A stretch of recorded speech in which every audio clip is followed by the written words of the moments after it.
Okay, this is group 4 of the addiction series. And last week we came up with a set of questions that you can ask to start to work through kind of opening up the inquiry on receiving answers on how your addictions are affecting yourself or others.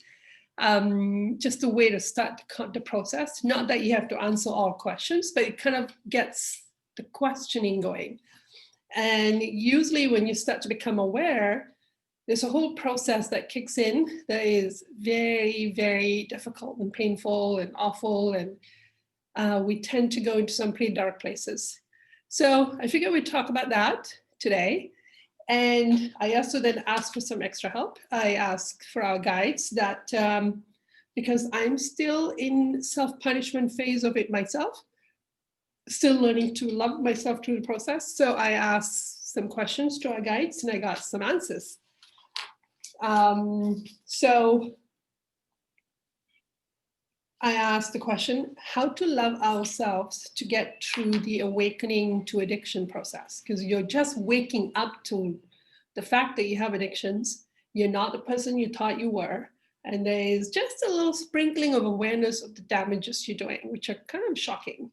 So how to love ourselves to get through the awakening. There is only ever love. It's all about love, how love was withheld or absent. How would you have wanted to be treated when your mistakes were discovered? God is already loving you. Nothing changes God's feelings for you. That was the first answer I got. So basically, how would you have wanted to treat somebody? Or how would you treat somebody, or how would you have wanted to be treated when a mistake was discovered? The mistake's already happening. You're discovering them. So start to feel about that, because that's how God's treating you. What to watch out for to not engage in during the process? To not treat ourselves the way others have taught us to. So others have taught us to treat ourselves a certain way. To not do that. The prayer, please help me treat myself the way God is treating me right now. So you got to learn, how can I treat myself the way God is treating me, considering God already sees all of my sins and all of the damage I'm doing. That's the journey. And that when we treat ourselves badly, we're actually adding extra sins. We're now committing more pain that we then have to repent for and feel about. In when we treat ourselves badly. We are guided, loved, educated, cared for, and treated as people with sickness that needs care. So that's how they're treating us. They're treating us as sick people who need some care right now. You've decided, I have addictions, I gotta stop. I'm sick, I'm damaged, I'm wounded, because whatever damage you do to another, you've also earned the same damage, so you're damaged. And that's how our guides are treating us. Strengthen the desire to stop causing damage to self and others. So really strengthen the desire, because the awareness is very painful. So your desire to stop causing pain has to be really, really strong. And that will take you through however bad it gets, which is just our judgments about it. Your desire will pull you through. So that desire is really, really really powerful. And I have to say, in my own experience, it really does help. My desire keep pushing me through whatever comes out.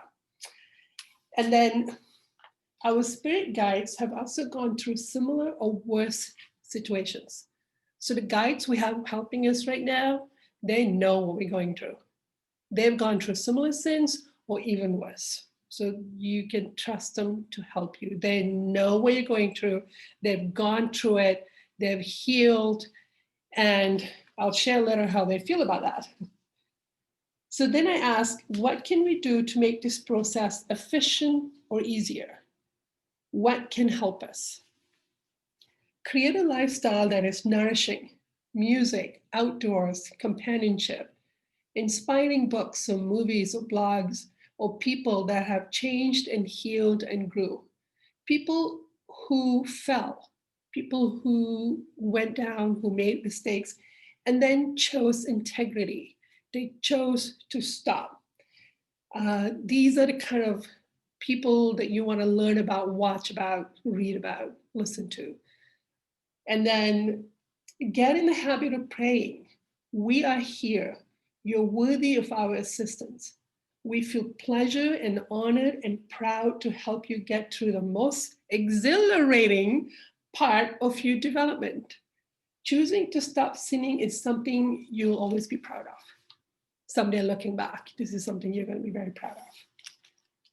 And then I ask, what does it look like when we're being the most humble and efficient in the awakening process?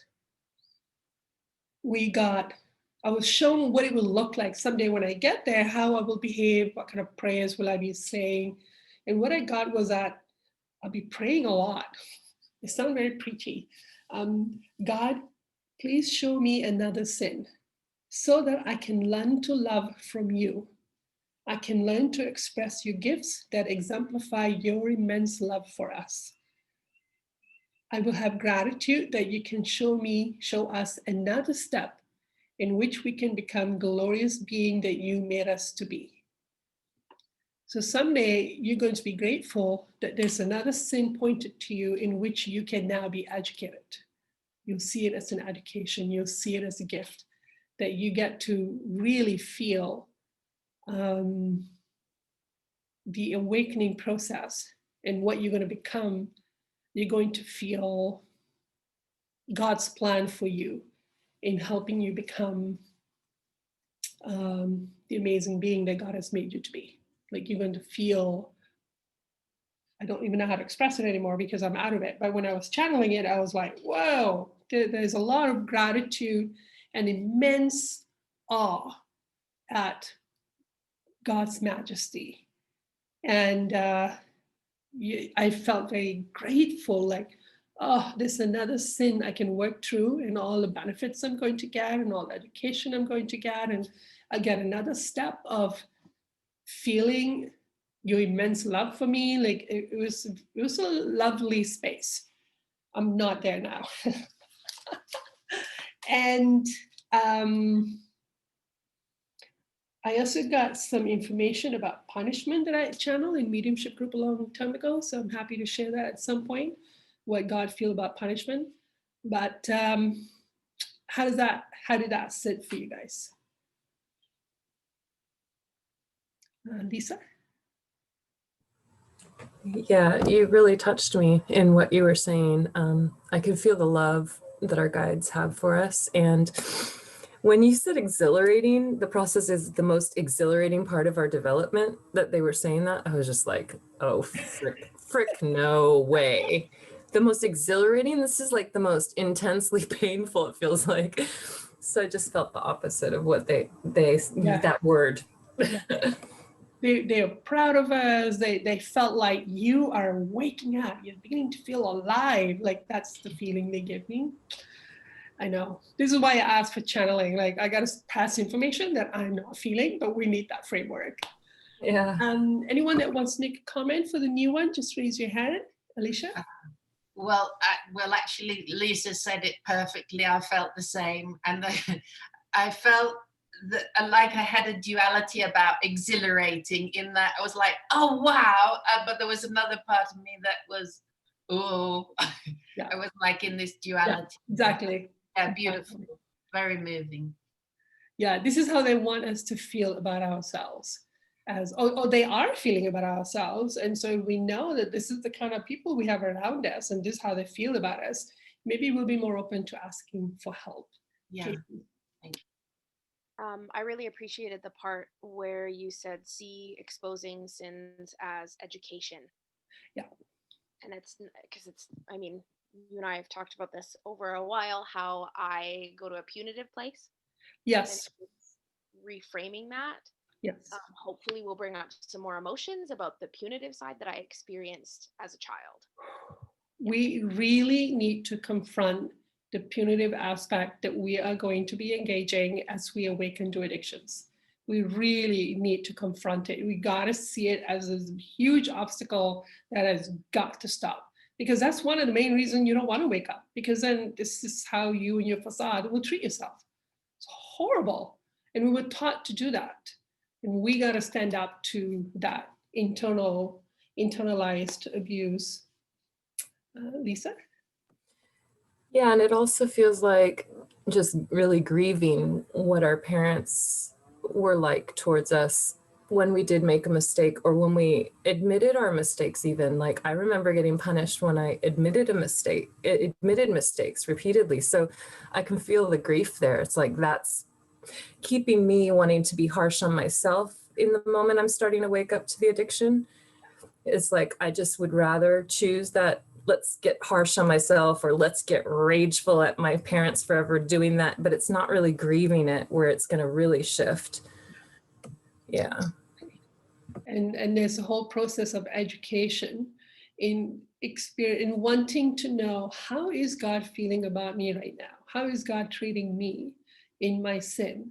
And fortunately, I joined a mediumship group, and through channeling spirits who are awakening, I was able to feel how they were being treated by their guides, or sometimes you could feel God's feelings entering them and how God was treating them. At first I was angry, they're sinners, and why are you having compassion? Why are you treating them like they're broken, sick people? Like, blah, blah, blah, blah. But because that's how I'm treating me.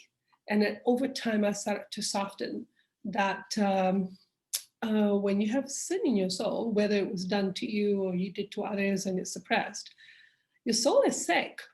It's damaged. It's in shock. The pain that you now have is a shock to the system, and they treat you with that tenderness of like, we got to help you recover. And that is available to us now. They will give that to us now, but it's the self-punishment piece that stops us from accepting it. Selena? You mute.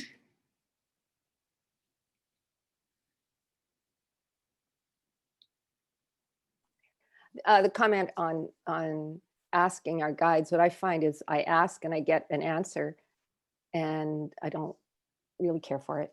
Yeah. And I reject it, and I go through a painful process before I finally come to the conclusion that they told me about, yeah, a year ago, 2 years ago, whatever, a long time.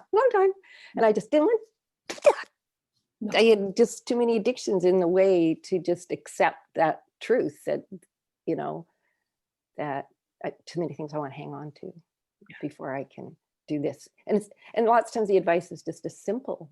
It's actually a divine truth, simple, pertinent to you, but you espouse to the truth of it. You're studying it and you'll spit it out anytime anybody wants to hear it, but not really. No. And you got to investigate why, because you need to remove that from your soul. Yeah. You need to investigate why you don't want to do it. Or you just say, I'll do that later. Oh yeah, that's a clue now, isn't it? Oh yeah, I'll look at that later. I'll feel good at some point and want to. Yeah. Do that. No. Yeah. And they do tell you what you need to do now. They do. They do. Yes. Thank you. Lisa. Yeah. Oh, just that exact kind of rebellious anger that Selena was just imitating as she spoke. I've been really letting myself have my big old tantrum. Like, I want to feel today. And like, I went through a day 2 days ago where I was in tantrum the whole day. And I was like, I'm not going to feel, and I don't have to. Wow, that's so freeing. And I'm just telling you, like the next day there was a breakthrough just by allowing, like, okay, I'm going to get the chocolate bars. I'm going to do that. Like, just really, for me, it's a new awakening to allow my own will to resist. I don't know. I hope that might help other people. You're emotionally expressing the resistance. Yes. Emotionally, finally letting that come out. It's really helpful. Tantrums are very helpful. I thought I was doing it before, but it's like I've shifted to a new level of allowance and understanding I have a will of my own. And like, amen, this is amazing. So I don't know if other people already have been through that. So it's not helpful. Oh, look what you're doing there. I'm comparing. I'm doing an addiction. Yeah. I'm putting myself lower. Thanks, Dharm. Thanks, Mila. That's good. Thanks, yeah. See that right there? The whip comes out and pew, boom. Yeah, right. Practice out there for everyone. This is what we're all going to be doing. Yeah. Yeah. Who else? Who has done the form or tried to do the form or had some awarenesses about the damage of their addictions? Who else have done that? Selena? Oh, mute again. Oh, sorry, Kathy. I thought you just want to know if I did it. I didn't know if you want to. Oh, sorry. Okay, go ahead. Say something. Kathy, go ahead. I'm okay. I'm good. Yeah. I can say something. I'll let Kathy go first. Oh, yeah. Okay. Sorry. I intended to do the form, Yes. but I printed out the form and I have it on my computer to fill in the spaces on the form. But I almost did it. Okay. And so what I did is it was around watching television. Okay. And Good one. so That's a good one. it was really interesting experience because even though I totally gapped and actually didn't fill in the whole form, I became so aware of this TV turning on thing that I do and how I use it for something to avoid something stepping into my day, like really living my life. And so and just the awareness, yes. Something shifted. So that was really cool. But then I totally dropped it and I actually haven't delved into it like I need to. So I'm going to do that next. But thank you. So it just really something I just became very aware of all the effects on me and on my relationships and on I use it just to stop from living my life in the way that I want to. So thank you. Desire is very powerful. Just the desire to, I need to become aware, and process already begins. Yeah. But you'll start to confront the fear of why. There's a fear there on, I don't want to know because there's a fear. Yeah, and actually now that you're talking of it, I really remember like it started in childhood because TV was a thing. Okay. Not, my kids don't watch TV. They do this whole other thing to avoid their lives. It's actually way more complicated what they do, but I think anyways, but yeah, TV was the only option that for me at that time. So I used that to not feel what was really happening for me in my life. So yeah. Thank you. Thank you. Who else has some awarenesses? Virginia and then Alicia. I found myself yesterday, especially, deep into negotiation. Yes, good one. Yep. And I don't like to negotiate and barter. Oh, you will with addiction. But this negotiator that is like, I don't know, was just loud and just pushy. And it was like all about, if I give these things up and I change these things and I go on this path, that about what it could come down to losing friends. Yeah. But when it came down to that, what if my sons don't want anything to do with me? Mm-hmm. If it comes to that, and oh my gosh, but there's a way around that, and you can I'm sure there's a way you could compromise that you can do both, and that's not going to happen. And I just I kept going into this negotiation, and it was really making me angry. Okay, why? I have boxing gloves. But why are you angry? I did the 30, so I ended up doing some of that, but it just keeps coming up. No, but why are you angry that you're negotiating? Or what are you angry about? Because it feels like I have to make a choice. Oh. That at some point I have to choose that if I want to go this way and be on this path, that I may have to turn away from some people. Or there might be people that are not going to be in my life. Okay. And that is a really hard thing for me to accept. Yeah. Okay. I haven't come there yet, so I'm almost. I'll be there soon. I don't know what stage that's at, but it's. No, as in I desire to maintain. I desire to maintain my relationship with certain family members. Now, when I challenge the addictions, the relationship may not necessarily change, or it may even improve, but I desire to maintain it. That's the addiction right there. I don't know what the outcome will be, but this is the time when you start to negotiate and start to like, oh, it's not too bad, right? Or, well, I'm not better than so-and-so. And yeah, I think it's just this little bit, it'd be okay, right? And this is that kind of wiggling your way through phase. That's part of it for sure. Alicia?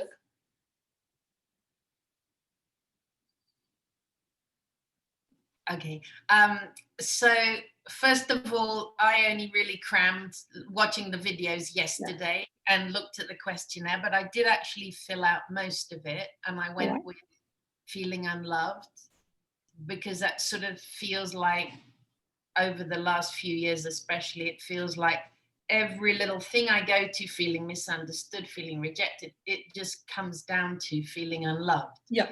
But this morning, because of your questionnaire and because of listening to all of you, and thank you so much for your contributions, this morning when I was walking, I took an extra long walk because somehow it's easier to process. I just had so many doors opening of awareness, and crying and feeling terrible and realizing, oh my God, it's so much more than I thought it was. Yeah. So yes, and that's a good thing, and it feels terrifying at the same time, but thank you. Okay. Did you go into any self-judgment, self-punishment, or have you already worked through that so you're able to not go there? Oh, I think yes. And I mean, I've worked through that. I've worked through some of the unloved, but I realized today there's so many more facets that I haven't explored. For example, the fear of nobody ever liking me or loving me, for example. Yeah. And I haven't really gone into that, but that was like, oh gosh. Yeah. And what that would mean. Anyway, so yes, but basically your questionnaire was really helpful. Thank you. When you get used to processing, when my desire to get answers from my guides triggered that questioning process, that's now grown and grown. Yeah, thank you. Because I realized when I was listening to Selena's comment about the guides, I realized there's not only things that I don't want to listen to, but there's also things that maybe are true and are loving, but I completely doubt it because that couldn't possibly be. I don't deserve that sort of thing. The love, yeah, okay. Yeah, so thank you. Thank you. Selena? Okay, so did you want anyone to share their process or just comment on it? Comment of doing the what it felt like. Okay, yeah, because I was working through the power thing that you're quite familiar with. So that happened. So Dharm did a sleep state thing for me. So I did this based on power, and it really helped me get to repentance.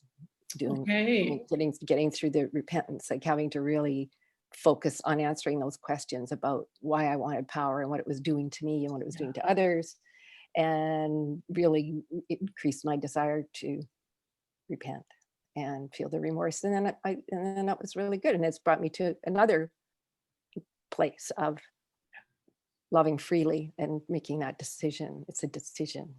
It is. That I was trying to base on someone else's performance, but now I've decided to actually follow my guide's advice to love freely,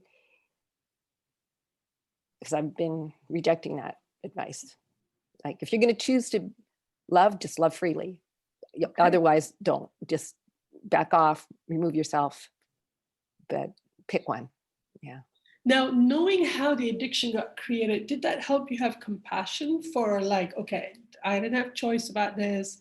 Like, was there answers that made you soften? Like compassion for my victims or for myself? Yeah, for yourself, for your child. I've compassion for myself, why I did that. Don't have compassion for the people I was going after quite yet. No. Yeah. So there's some anger to work through there. Yeah, some. Yeah, there is still some. Okay. Yeah. You want to find the justification there. You want to go, what's my justification here? Because that's what I got to emotionally process and get rid of. Yeah. So a lack of compassion, like they made a choice, and that pisses me off that they made a choice that caused harm, Yeah. and the compassion for the injury that created that choice in them, you know, that's just as hurtful to them as it is, as my injuries are to me. But you don't want to deny that you're angry, because that denial is the Yeah. one that does this whole other thing.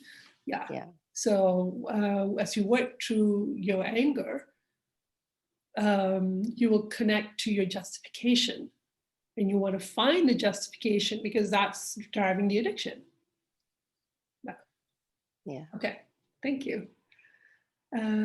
Jill, did you wanted to say something? No. Yeah, sorry. So what else come up for you? Like when I say, okay, you can't punish yourself, you can't judge yourself, you can't, you know, those things are not going to help you through this process. What comes up for you around that? Self-judgment, self-hatred, self-punishment, shock, negotiating, hiding, minimizing, embarrassed. And that those are not going to be, those are part of the process, but that's not how you're going to solve it. What comes up for you around it? What are some of your blocks or fears?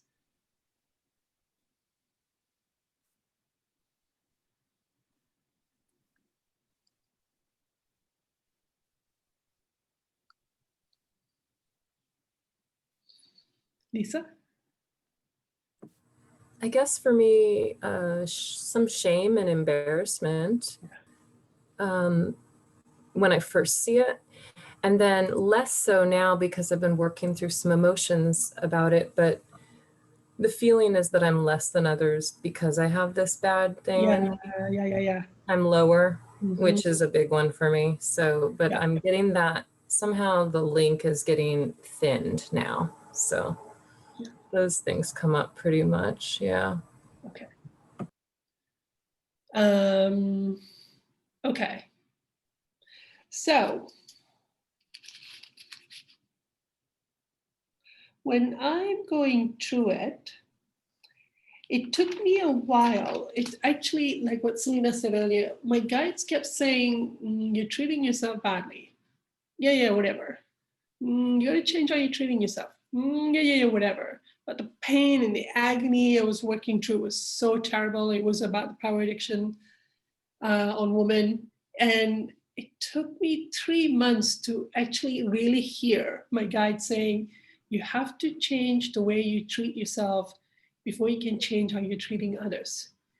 And then the penny dropped. Like, oh, I'm treating people badly because I'm treating me badly. You can't solve one without solving the other. So then I had to figure out, why am I treating myself badly? And that's when I connected to self-loathing. I wasn't even aware, I was numb to that feeling of what self-loathing even feels like. But I'm engaging self-loathing all the time. And then I'm angry about it. And then the anger keeps driving other addictions, because there's that anger phase.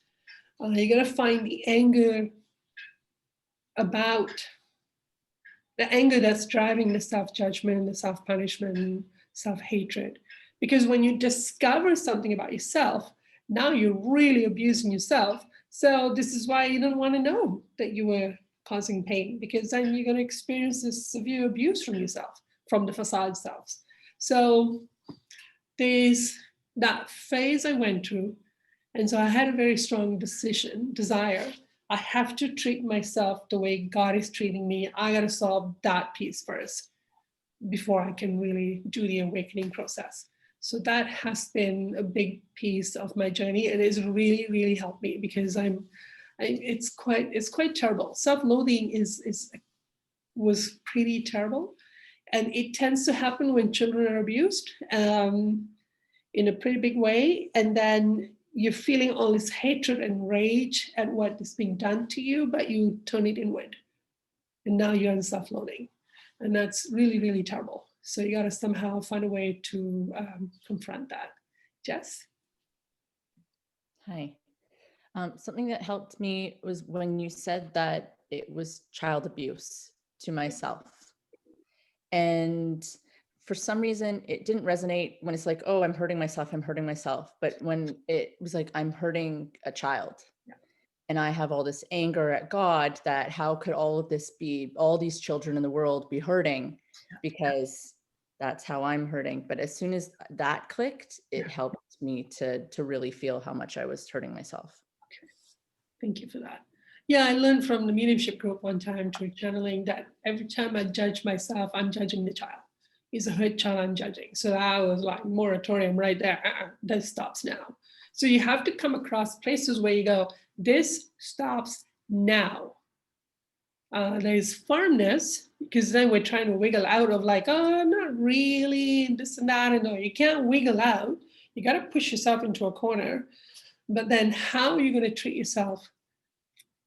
So let's start thinking about it. How is God treating us in our sins? Because we're sinning all the time, but how is God treating us? Let's come up with some examples. How do you think God is treating us or others? Lisa.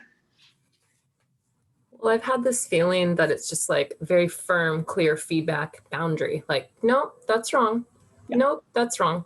Nope, that's wrong. Okay, you're going to get more pain each time. Nope, that's wrong. But not any judgment, no loathing, compassion for why we're doing it, why we've chosen it, and what injuries it's covering. Yeah. But also wants us to wake up and stop it, because he knows how much joy will come when we stop that unloving behavior to ourselves and to others around us. Exactly. So it's non-negotiable. It's very logical and factual. Like, it is what it is. It's like you touch hot stove with your hand, it's going to burn. There's no negotiating with that. That's just math. That's just science. It's just biology. You are causing pain. There's nothing we can do about that fact. But then there's a question of choice. You have to choose to stop. And that choice will be respected for as long as it takes for you to get there. You have to choose to stop. And a lot of my fear and emotions were around hell, around the idea of hell that I've absorbed as a child. And it took a good 2-3 years to wrap my head around hell. But I came across a sentence, a phrase, in one of the book groups that I'm doing right now, which that book, Tuesdays, the book study group for the Life Elysian, Jill and Virginia and Selena is in that one. Yeah, such a tough book to read. But there was one sentence in there that said, hell is a hospital for sin-sick souls. And it's like, oh, got it. I can wrap my head around it. So I can now voluntarily pray to God. God, I have a sin of wanting to be understood. I have a sin of wanting to have power. I have the sin of wanting to compare myself to others. Can I come to the hospital and get this treated? So, because then, you start to feel the compensation. I think that's how it works. And you're offering for it to be removed. And it's going to hurt. There's going to be restrictions. You're going to have to be put into you break your foot and you're telling yourself, well, that's 3 months of my life right there. It's going to be what it's going to be. And you accept what you got to go through with tantrums, but you're not fighting all the way. I should not have to be, No, you're broken foot. It's just what it's going to take. And once you work through your tantrum, then you resign. And you'll be helped all along the way. You're in a hospital of spirit guides, of angels. You're going to be helped. And you're so happy that you decided to come to the hospital and get treated. But you have an awareness. I have a sickness inside of me. Please remove it. So instead of negotiating for the sickness, like, oh, but I gotta be able to keep this one, and this tumor is really nice and it's been my companion. And no, it's gotta be removed. So you gotta have that, it helped me, that perspective helped me. For the longest time, hell felt like punishment. And you don't have to wait to go to hell. Like, even here now, you can start to experience that process of the pain being discharged from you by allowing yourself to experience the difficulty. But there's always love and care in it. So that really helped me. It's like you're not just stuck in a hole somewhere all alone because you miserable thing, go bear what you've done. No, it's a hospital. You're going to be cared for. So I kind of really like that. And I like the God that created that system, slowly repairing that relationship. So how else do you feel God is treating us in our injuries? How would you treat somebody?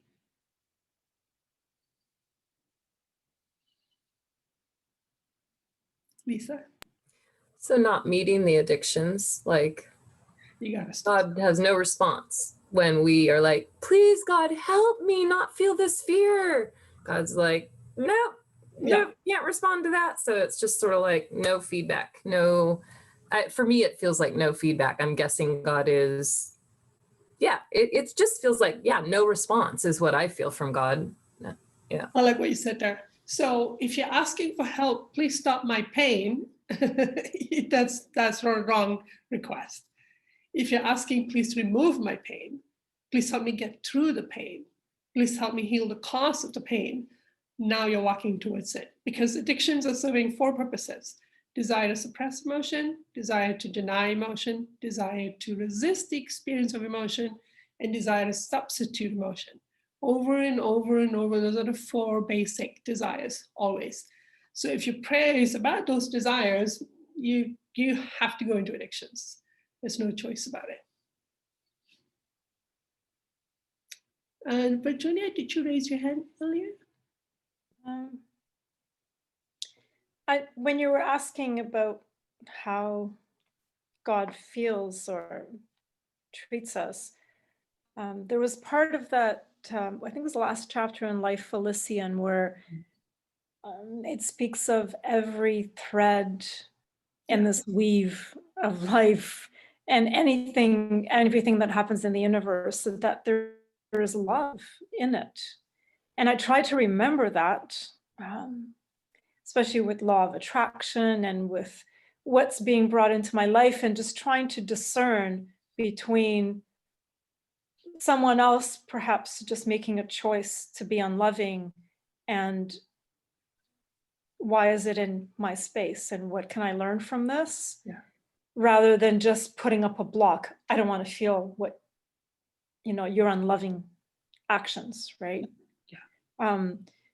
It's so hard to not do that. I didn't realize that I put up a wall so easily. I block so easily, but then I don't feel either. And it'd be good to know why the wall come up. Does it feel like it's unfair? It's not mine? Can't I get a break? Like, what are the reasons for, like, most of them we think it's unfair. It's not fair. I shouldn't have to deal with whatever it is you don't want to feel about it. Nah. So that's like, oh, there's an emotion right there. I have an addiction for fairness. Things should be fair. Well, they're not. God is just. But fairness, it took me a while to tantrum and let it go. It is not fair. I don't even look for it anymore. So that's something to process. And then another thing you suggested there is to have a prayer. God, please help me see the love that's obviously here in the situation that I can't see right now. But if I could feel the love acting here, maybe I'll be softer. That's a really good prayer to have. Thank you. Alicia? Thank you. I've still lost what I was going to say a little bit, but I can see when you're asking about how God looks at it, I agree with Lisa and Virginia. It's almost like black and white, but I know often I want to be in the gray areas. I don't want black or white. Or as Grace put it the other week, you said external, internal. I like that awareness of it's always whatever's out there is always, okay, I need to go in here and look in here. So that feels really like, as Lisa said, it's like I don't get anywhere if I'm not asking the right questions or not go. It's almost like I've gone along a path, but I actually need to go back on the path to find the right path. So I have to keep going back with my questions. But for sure, for me, I'm in the gray area a lot. And And what does it help you avoid though? There's something you get in being the gray area. Totally, yeah. Yeah. So explore that. Be curious about it. Like every step of the way, you're going, okay, but why am I here? What's the block here? Because otherwise you're always fighting yourself and you have to keep coming back to it. Yeah, and I'm trying to, as you said, negotiate or justify something. Yeah. And there's a reason why. So for me, it was like, oh, well, in that case, I'm in hell. I'm going to have to be in hell. And I only realized this past week that I have an addiction to wanting to be a good person. And now that I'm not a good person, I've been tantruming all these years about, well, I don't get to be that good person. That once I had the phrase, oh, I have an addiction that I want to be a good person, I could relate to it differently. Like, just drop it. Don't even negotiate with it. It's an addiction I have to challenge. It's not a thing. So. Yeah, thanks. Selena? For some reason, this brings to mind, Karen pointed out the Greek video where Jesus is talking about earthbound, and it's really good, right? Yeah. And for the first time, I felt, I think you're talking about whether you think how God does it is fair. I think that's what you said, or is loving, or how you do it. And what I find, like the gray area Alicia was talking about, is being earthbound. Like, that's like freaky to me, that you're going to repeat and you're just going to keep getting darker and darker and darker, and you'll just keep doing it. And that just, I'm far more concerned about that person, but when the way Jesus described it, but then when you finally relent, then you can go to the hells. And that's actually like a relief, because he says it's God like just has a list in front of you, and like, oh good, like homework. It's like you can just, it's just, whew, what a relief, right? That to me, that feels fine. Okay, I can do hell now. When that was kind of a surprising feeling for me. I can do hell. But this earthbound thing, oh my God. Oh yeah. Okay. Please, can I at least not do well enough before I die to not do that? Yeah. And it's really good to then become aware of those motivations that we judge. I have murderous rage. I have vengeful emotions. Better go. Yep, I have them. Give them to me. I'll experience them emotionally, because you're not judging it. Yeah, so it helps to know what's really going on in there. Easy to discount your harmful emotions towards others because, well, they're just in your head, right? And all because you're denying it, because you're judging it. So that phase, once you don't judge it and going, oh, it's just an emotion to feel, then okay. Yeah, like one thing I realized a long time ago, even being afraid of people is so harmful to them. Yes, because you're projecting fear at them. And it's something you really need to work on, and it doesn't feel like it should be that. Like, we don't want to think of our fear like it's their fault. I'm afraid. So, yeah. Why should I care about how they're feeling about my fear? Yeah. We women have a feeling, some justification around fear. If I'm afraid, I should be allowed to. Oh, I'm just feeling fear. It's just a small little thing. It's not doing any particular harm. It's worse to be rageful than to be fearful. We have all these outs around women being allowed to feel fear and live. And we're taught to be afraid. And we're taught to be afraid. I was just reading today, looking over your shoulder, like a woman getting kidnapped in France right off the airplane. Always looking over your shoulder, always, because it's up to you to be vigilant. It's up to you to protect yourself. It's up to you to be afraid. Okay. Yeah. Instead of processing the fear and getting rid of it. Yeah. Which will be a lot more uncomfortable. That will take you to powerlessness, will take you to helplessness. Yeah. A lot of justification for rage come up for me around that. Yeah. Good one. Thank you. So how else do you feel God is treating us that we could be doing to ourselves? Lisa? Yeah, I wanted to point out that God allows earthbound spirits to really strongly impact us when we remain in our addictions. Okay. So it almost intensifies the addictive process, and it intensifies the emotions, and in hopes, I'm guessing, it feels that we wake up. So, people can go down a dark road pretty quickly by, say they have a desire to numb out by eating. Yeah. I do that one. The spirits that still have that addiction to just like pig out will jump on in and intensify the process. And then you're like, likely to get a sick feeling from overdoing it at the end of the process. And you're like, oh gosh, no, I can't do that again. I need to look at this or stop this. Exactly. Yeah. But God allows that to happen. To help intensify. And also when you start to challenge addiction, you actually really start getting hammered. Yes. It's and you get worse. hammered by the world around you too, like from Yes. people as well as spirits. So you're getting like triple hammered as soon as you're going in the direction of the right way, which feels counterintuitive. Like I feel some anger at God about that part. I'm like, what is up with that? You know? Yeah. But at some point, like today, I'm experiencing some extra projections and judgments, like put downs. And at some point I went, wait a minute, I'm being attacked. And I go, oh, what am I breaking through right now? Yeah. Getting close to at some point you start to go, oh, I'm going the right way. I'm getting attacked. I'm getting I feel that too, but I'm also kind of like, but just when you're starting to like make steps in the direction, you get like hammered worse. Absolutely. Absolutely. You learn a lot through that process of experiencing that.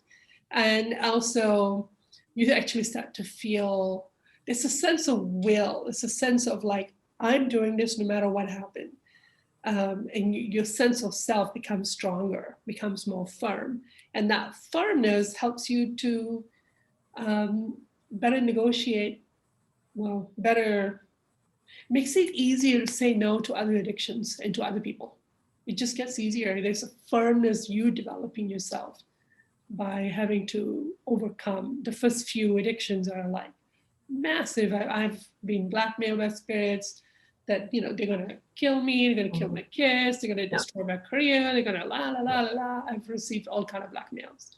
And then you have to be firm and say, I gotta stop hurting people no matter what.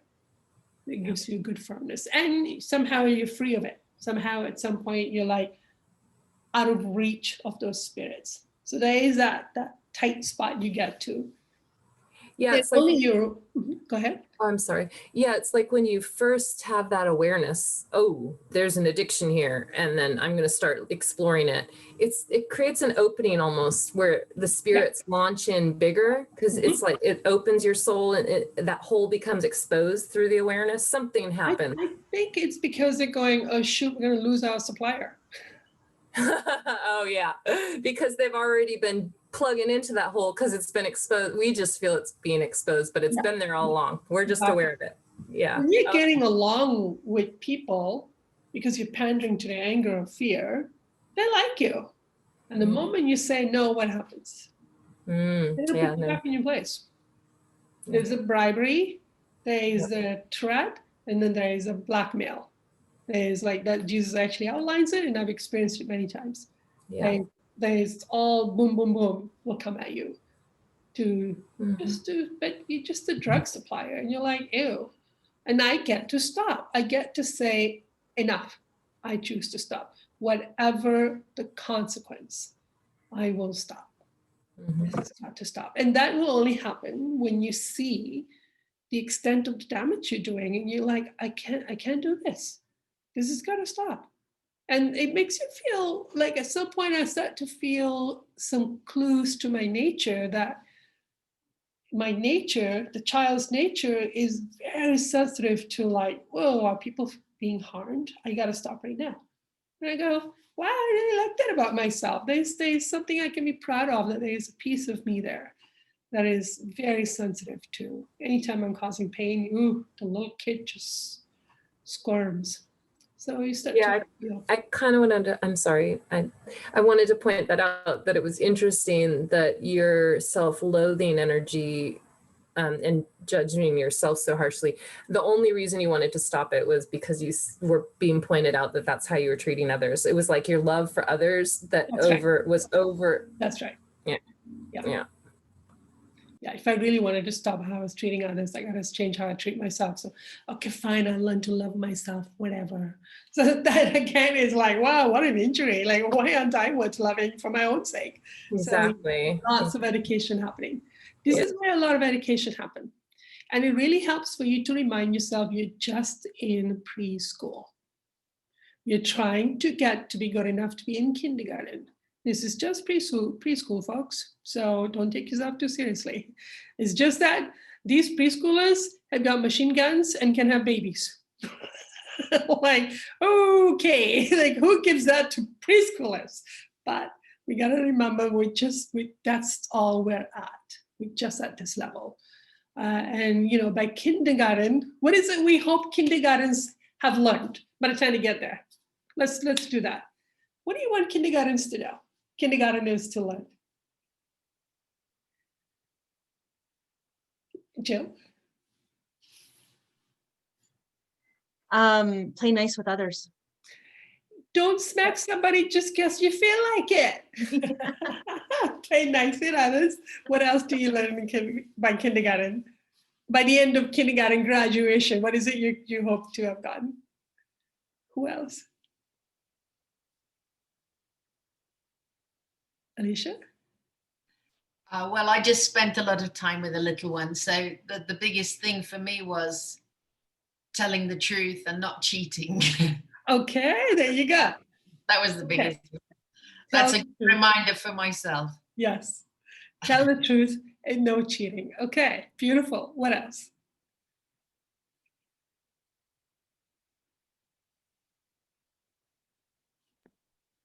Love yourself. Virginia, love yourself. Yeah. And how does that show up in a kindergarten? What does that mean for a kindergarten to learn to love themselves? What is it you're asking them to do? What does that look like? To appreciate who you are, to allow yourself to be yourself, I guess I should say. Okay. And to love those parts of you. Okay. So we're modeling to a little child, we're giving them activities that helps them to express themselves. And then you're looking for opportunities and go, oh, look at that. You really like this thing, or you really like coloring, or you really like music. And I noticed this about you. And so then they start to appreciate themselves. But yeah, I'm cool, right? You have to, yeah. So, okay. And who had raised their hand? Was it Selena? Selena. Yeah. Learn how to take your turn, respect others. Yeah, take turns. Oh my God, how many addictions are there? Right there. Yeah, just take your turn. Taking turns. Yeah, be patient, respect others. Yeah. Respect others, take turn, be patient. Okay, Alicia? I'm reminded about when I'm walking my dogs in the street off leash, I see little kids and sometimes they seem a little afraid. So I always take my dogs towards them gently. And the thing that I love is that I would love in kindergarten too, is that I can share with them that they're lovely with you because you have a lovely heart. Okay. It's almost like being able to see that they're reflecting something. Yeah. If that makes Beautiful. sense. Beautiful. And also right there is an opportunity to tell the child, you're feeling fear. Exactly. Okay. Exactly. Yes. Release it. You know, if we were to redesign preschool now, what would that look like? Oh, what are you feeling right now? Sad. Well, okay, how can you let that sad out? Or you're feeling embarrassed, like naming the emotion and then releasing it would be part of it. Because, you know, preschool and kindergarten are still able to feel their emotions and have their meltdown. And by grade 1, we're trying to like shut that down. But there's that in kindergarten. Okay. There's also in kindergarten, I remember children being encouraged to express gratitude, to express thankfulness, to express appreciation. So there is that. What else do you feel we should know by the time we graduate kindergarten? Jill. Naps are important. Yes. To balance. Rest. Perfect. Yeah. Expecting a kindergartner to be like at it at math homework for 8 hours. Like, what's wrong with this? Yeah. Okay. There's also, Casey, go ahead. One thing, I don't know about every school, but that I wish I had received is a stronger connection with God. Yes. In kindergarten. Yeah. Okay. Yeah. If we could redesign preschool, it's about God and guides and what does that really feel like? I mean, that's completely missing. And that's a good point because guess what? Our beginning stage of life on earth is about learning how to be in harmony with God. There is a God, and we got to come into harmony with God. And by the time you are in harmony with God, you are in one, which I'm in my head, I'm thinking, that's probably high school graduation. One with God is high school. Now you can be allowed out into the world. Now you can go have career choices and do stuff in the world and have children. And, it's like that should be, I'm thinking that should be high school graduation. Now you can start to really grow and live in the real world. In high school, you learn to grow stuff and you have fake babies, and, you learn all those budgeting and learning. But, let's just get to kindergarten by the time we die. That'd be great. Like, that's expecting that of yourself and going, I have a lot to learn.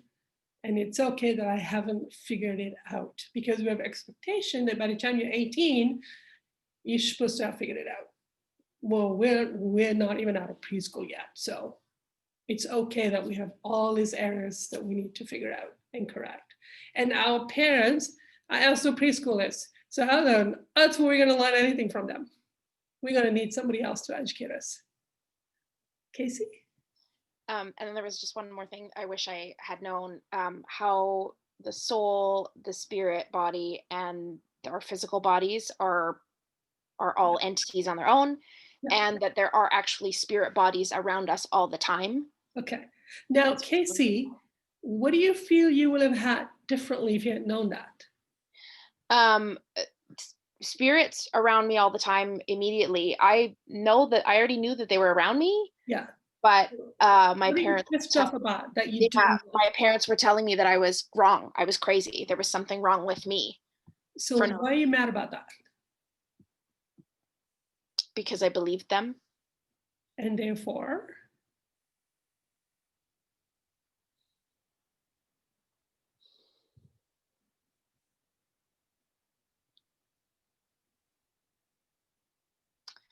And therefore, I currently don't really feel like I know who I am. I feel like I missed out on a lot. I feel like I missed out on getting to know who I am. I feel like I missed out on getting to know grandparents or other family members that had passed that were maybe trying to help me as a child. I feel like I missed out on getting to know my guides. Yeah. I feel like I missed out on getting to know God. Okay. So you're at that junction where you are angry and blaming versus grieving. Yeah. Yeah. So there's that spot right there. Grieve what you missed out instead of staying in anger and blame at those who took that away from you. Yeah. It's a tricky gray, we think it's gray. It's a tricky space to go, am I in blame or am I in grief? Like, for me to realize I'd just been tantruming, that I have an addiction to being a good person. I thought I was grieving. No, I was just a tantrum. It's good that I got to a tantrum, but that was a tantrum. It's an addiction. And it flips, for me, it creates the framework to go, but this is how I got to deal with that issue that just wouldn't be resolved. I kept grieving like, oh, I'm not a good person after all, and I'm sad and I'm sad and I'm sad. And no, I'd just been punishing myself and I couldn't shift. I just couldn't move through my issues for like a good 2-3 years. And it's like, oh, that's an addiction. Okay, now I know how to work with it. And there's some kind of anger driving that. Always find the anger driving the addiction. Yeah.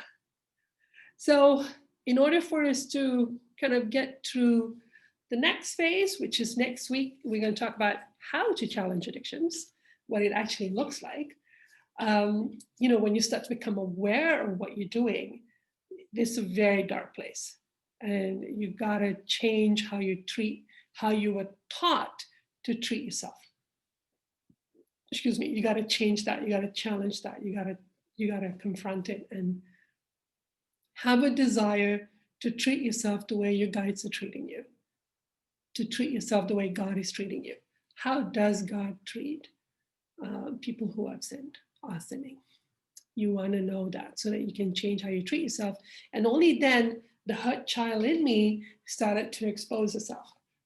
when I started to embrace and actually love and appreciate my resistive self, I started to actually admire, like, wow, I have strong resistance. That's a pretty tough cookie in there. I started to love and embrace the resistance. Turns out that all those resistance were capping a child. And in each of those, I found a child. And then I started to have an education process with the hurt child who was finally trusting me that I'm not going to abuse her too badly, or that I will recognize the abuse and heal. So now lots of those hurt selves, because my childhood abuse was pretty severe, so there's kind of like fragmentations in there that I'm working through. They trust me, and they trust God. Slowly, finally, the little child trusts God. It's like, wow, when did I get there? This is great. The child trusts God. Whew, I may just make it. So this is that part of your journey, to identify and confront that. How's that feel? What kind of process do you guys want to do this week to open up to those kind of reframing ideas?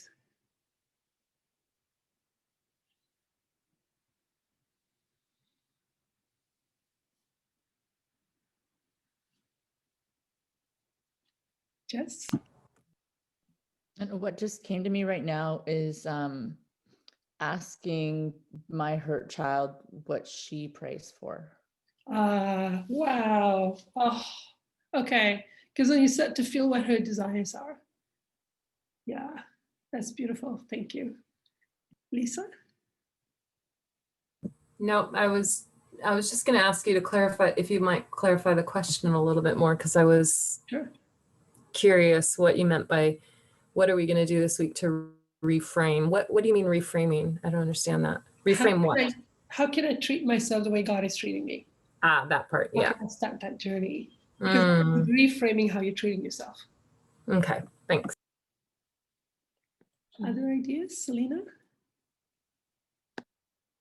I feel compelled to make a comment about something you said, about that I feel kind of reflects something about how you feel about yourself. You said pretty severe. Yeah. You can say severe, because when you say pretty severe, now you're keep leaving it open to other people's opinions of what's severe or what. Okay. Or what. Does that make sense? You know, like it's like you're I'll qualifying it because, well, somebody else might go, well, it's not severe. So I'll say pretty severe. I'll just qualify it. But it was severe. Just say. Got it. I find myself doing that a lot, trying to, because I'm thinking about other people's opinions of what happened, not my own feeling about it. That's a really good point. Because as children, if you remember, if you treated yourself badly voluntarily, your parents will back off, because they're like, oh, she got it. She's hurting herself badly. She got it that she did something terrible. Not at all what you're doing. So that's what Selena just pointed out I'm doing to myself. If I called myself, oh yeah, I'm so severe, I'm so terrible, then I'm jumping ahead of what somebody else may do. So I don't have to feel somebody else's projection. I can just do that to myself. Thank you, Selena. That's good. Okay. And Virginia. Going back to when you were telling us about what you channeled, there was one statement you made that just really started to trigger me. I really feel like I need to embrace this part of that it's all about love, and that you're being loved, and how would you want to be treated when you make a mistake, or even as a child, how would you have wanted to be treated when you made a mistake? Or when the mistake was discovered. Or when it was discovered, and how would you want to be treated so that you're embracing the learning from it? Yes. And so that I feel, because as you made the statement now, I understand that we punish ourselves because it appeased someone else. They wanted us to do that, and we learned to do this. Yeah. And learning this other way would be much better. Well, you're actually abusing yourself, and now you're adding another extra set of sins. So I like that statement. I actually wrote that down. That it's all about love. And I was surprised when I got that answer from our guides. It's all about love. It's because love was either withheld or absent. So the whole mess came from that. That was it. And so thank you for reminding me. I had done a channeling in mediumship group about the question of punishment. So I asked, or maybe I did it by myself and then Robin wanted me to share it. So how does God feel about punishment? Makes no sense because it abuses the attempt to learn and to understand. Punishment takes away the opportunity for the person involved to experience the action and consequence. If situation doesn't create opportunity to learn, it's pointless. That's how God feels. Every situation should be an opportunity to learn. So, and punishment generate even more anger at the horrific treatment and the dehumanizing effect it creates. And how does God feel about how I've been punished? Well, it was an excuse to make me pay for somebody else's error. It was about them avoiding their own reflection and responsibility. It was a deflection of emotion generated in themselves, but deflected onto me. If someone doesn't want to experience their emotion, it gets deflected into another, and we call it punishment. So basically, God say, every time I was punished as a child, it was always wrong. None of it was correct. And then I asked, how do I punish myself? I punish myself by cutting off my emotions when I connect to them.